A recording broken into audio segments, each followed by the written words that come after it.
সুজলা সুফলা শস্য শ্যামলা আমাদের এই বাংলাদেশ। আর আমাদের জন্য সবচেয়ে বড় আশীর্বাদ হলো এই দেশের মাটি। বাংলাদেশের মাটি সোনার চেয়েও খাঁটি।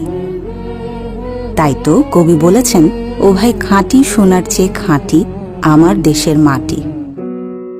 সোহনই মমিন ভাই ছিলাম আলা কম জানা এসে এই রাজসভায়।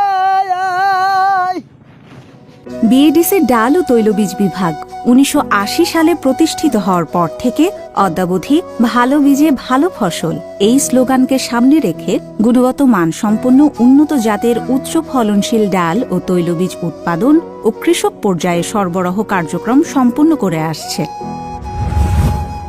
এই বিভাগের মাধ্যমে বাস্তবায়িত ডাল ও তৈলবীজ প্রকল্পটি কৃষি মন্ত্রণালয়ের আওতায় অত্যন্ত যুগোপযোগী ও কার্যকরী একটি বীজ উৎপাদন প্রকল্প। প্রকল্পটির মূল উদ্দেশ্য হচ্ছে গুণগত মানসম্পন্ন ডাল ও তৈলবীজ উৎপাদন, প্রক্রিয়াজাতকরণ, সংরক্ষণ ও কৃষক পর্যায়ে সরবরাহের মাধ্যমে দেশের ক্রমবর্ধমান ডাল ও তৈলবীজের চাহিদা পূরণ করে জাতীয় পুষ্টি নিরাপত্তা নিশ্চিত করা।